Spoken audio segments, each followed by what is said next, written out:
हर student के life में 10वीं क्लास एक ऐसा महत्वपूर्ण पड़ाव है जहां से उनके भविष्य की नींव रखी जाती है। यहां से ही तय होता है कि बच्चों को आगे चलकर किस फील्ड में रुचि है और उसका किस क्षेत्र में भविष्य बनाना है। हाई स्कूल के बाद साइंस, आर्ट्स, कॉमर्स में कौन सी स्ट्रीम चुने, इसको लेकर स्टूडेंट्स और पेरेंट्स दोनों ही नहीं समझ पाते हैं कि आखिर वे कौन सी स्ट्रीम चुने। ऐसे में इन छात्र छात्राओं को उनके अभिभावकों की मुश्किलों को सुलझाने के लिए हम कुछ टिप्स बताने जा रहे हैं, जिनको अपनाने से आप आसानी से ये तय कर पाएंगे कि आखिर आपको किस दिशा की ओर बढ़ना है। नमस्कार, मैं हूं डॉक्टर विपिन चंद्रा। आज हम आपके लिए काउंसलर से बात कराने वाले हैं जो आपके सभी डाउट्स को क्लियर कर देंगे।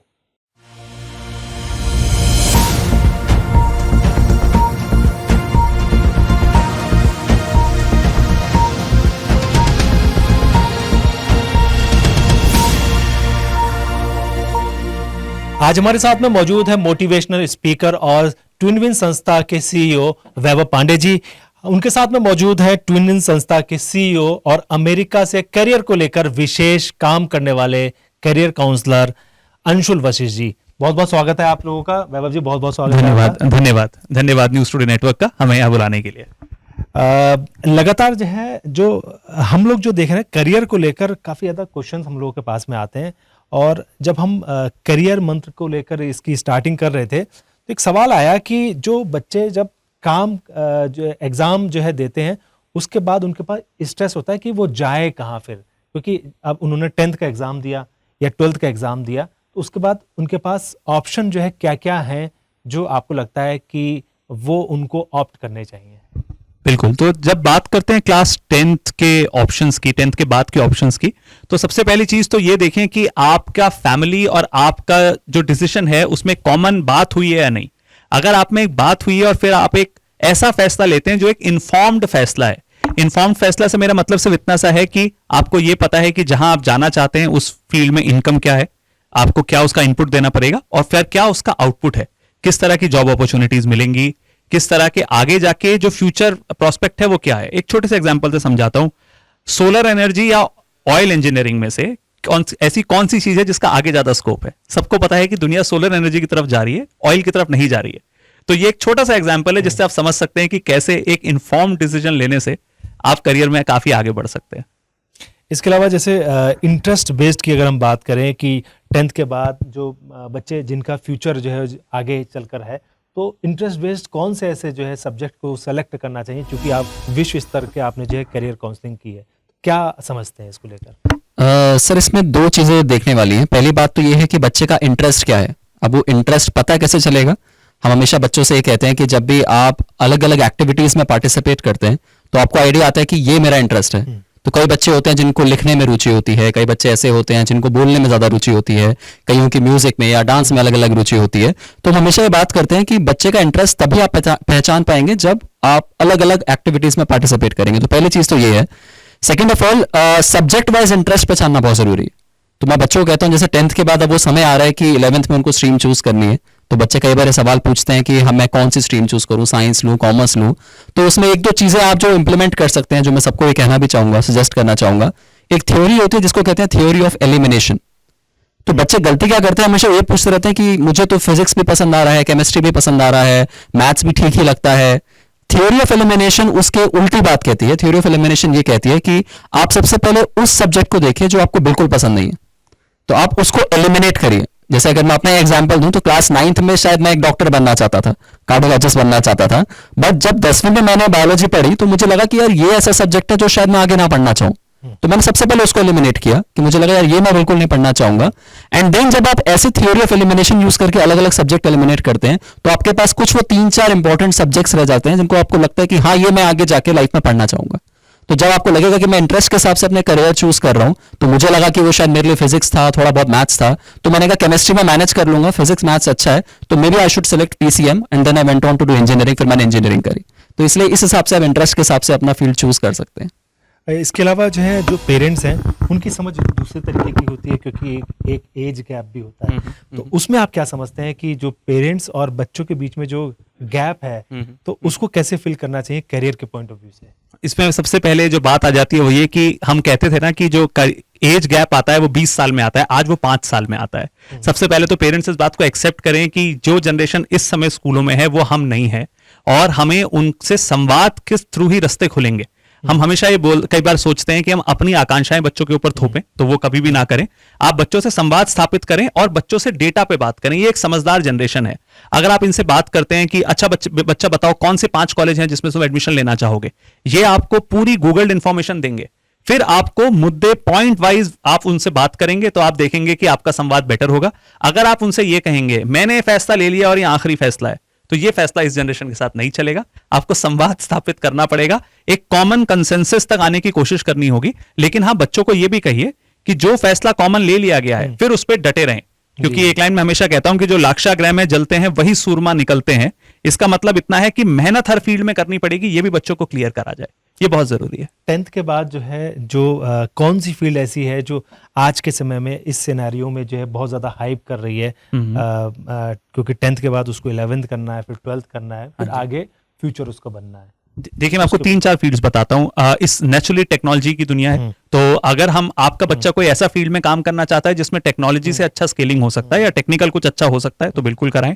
डिजाइनिंग एक दूसरा ऐसा फील्ड है, और तीसरा है पीपल स्किल्स। पीपल स्किल्स मतलब जहां लोगों को मैनेज करने का काम हो। लोगों को मैनेज करने का काम मीडिया में भी होता है, इवेंट मैनेजमेंट में भी होता है, पॉलिटिक्स में भी होता है, और उसके साथ साथ एमबीए में भी होता है।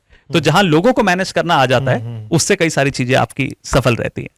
अंशुल जी, क्योंकि करियर में जो है आप देखते होंगे कि इतना फाइनेंशियली जो है कई बार जो है विदेशों में जब पढ़ाई करने बच्चे जाते हैं तो पेरेंट्स के ऊपर बर्डन आता है काफ़ी ज़्यादा। तो कमज़ोर वर्ग के जो परिवार हैं उनको लेके कैसे मैच किया जाए, उनकी क्वालिफिकेशन को लेकर कैसे कोर्सेज उनको करने चाहिए, उसके बारे में क्या कहेंगे?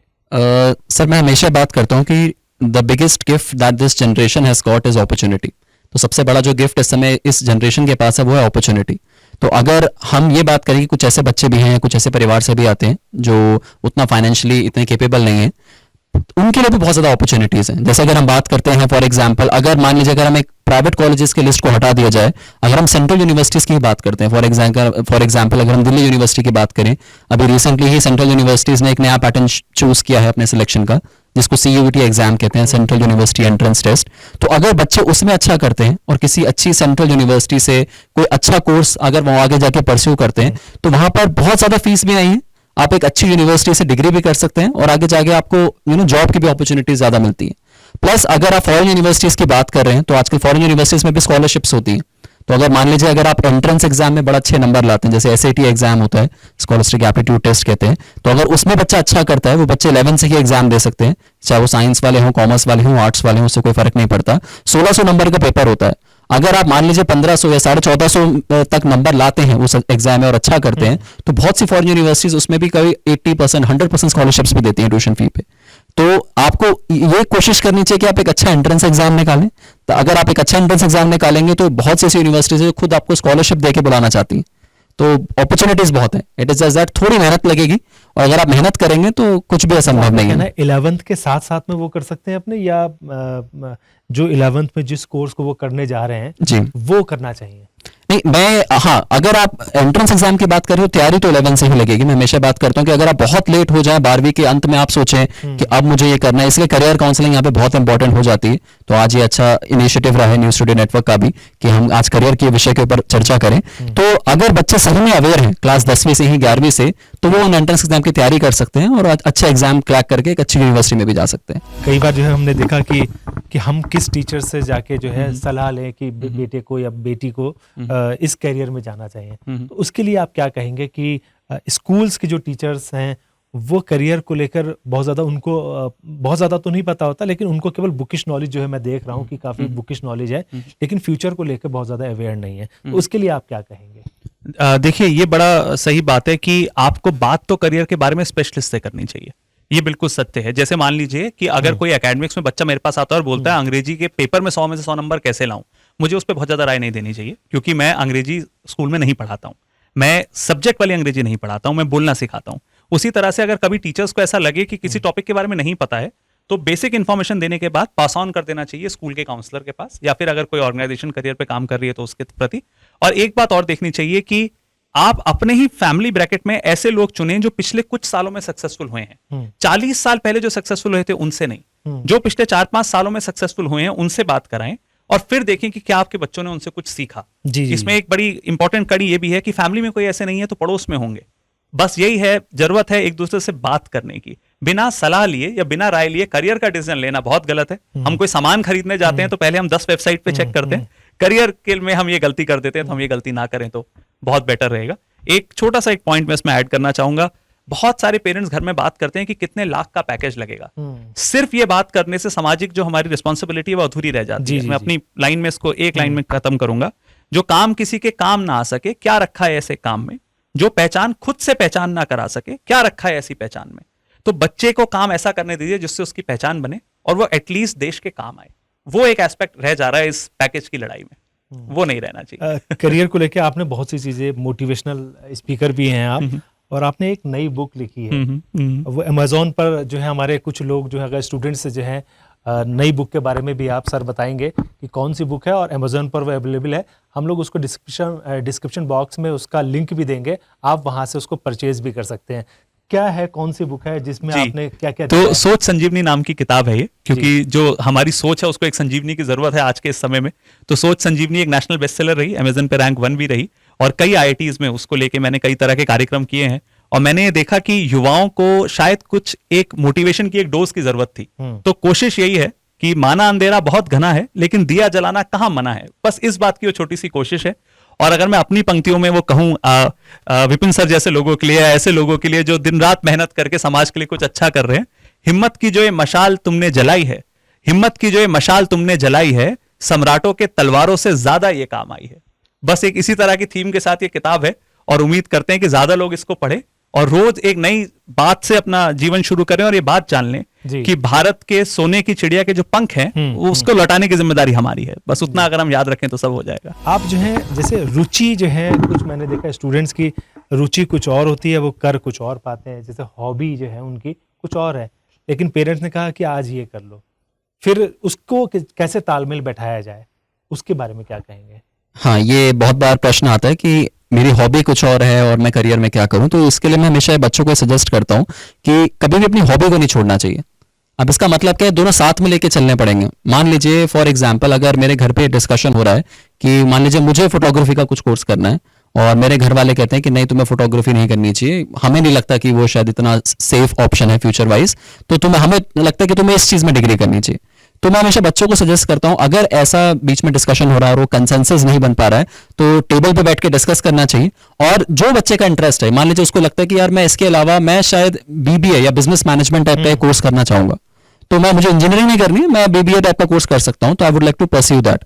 तो कोशिश करें कि उसमें अच्छी यूनिवर्सिटी में जाए। मान लीजिए वो दिल्ली मुंबई की अच्छी यूनिवर्सिटी से वो कोर्स कर रहा है, और शाम में वहां की जो बेस्ट अकेडमी है वहां पर ज्वाइन करके अपनी जो स्किल्स हैं उसको थोड़ा एनहांस करें। वो बहुत इंपॉर्टेंट है। आपको ड्रामा में इंटरेस्ट हो, आपको म्यूजिक में इंटरेस्ट हो, आपको डांस में इंटरेस्ट हो, फोटोग्राफी में इंटरेस्ट हो, इट इज इंपॉर्टेंट कि आप उसके लिए समय निकालें। तो अगर आप वहां की किसी बेस्ट अकेडमी से चीजें सीख रहे हैं, राइट, अगर मैं हल्द्वानी या किसी भी छोटे शहर में बैठ के सोचूं कि मुझे इस चीज में करियर बनाना है और मैं बड़ी अच्छी फोटो खींच लेता हूं अपने मोबाइल कैमरे से, तो वो स्किल आगे जाके काम नहीं आएगी, मुझे स्किल को एनहांस भी करना पड़ेगा। तो जब हम एक्सपर्ट से सीखेंगे किसी अच्छे बड़े शहर में जाके, और साथ में वहां उनकी गाइडेंस के अंडर में सीखूंगा, तब शायद ग्रेजुएशन के साथ या उसके बाद मुझे लगता है कि कुछ अच्छी अपॉर्चुनिटीज निकलें और आप उस फील्ड में भी करियर बना सकते हैं। तो दोनों चीजें हो सकती हैं।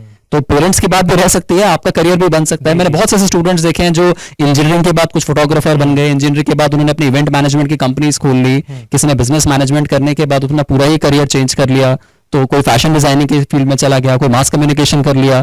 तो इंटरेस्ट आपका जो भी हो आप उसको परस्यू कर सकते हैं, गिवन दैट एक कॉमन कंसेंसस बने घर पे कि ये मेरा ए ऑप्शन है, और उसके साथ साथ मैं इस ऑप्शन को भी साथ में लेके चल रहा हूँ। वो बड़ा इंपॉर्टेंट है। ये नहीं करना चाहिए कि मैं सब कुछ छोड़ के आज से मैं यूट्यूबर बनूंगा, तो that is not the only option. YouTuber आप बन सकते हैं, लेकिन साथ में एक अच्छा अपना करियर भी चलाइए, साथ में अपने यूट्यूब वीडियो सीखिए, उसको अपलोड करिए, एडिटिंग सीखिए, एक्सपर्ट से सीखिए, and then why not, it can happen one day. Career में जो है, जैसे यूट्यूबर की आपने बात कर दी कि यूट्यूबर जब तक उसको कुछ आएगा नहीं, ट्रेनिंग नहीं दे पाएगा वो।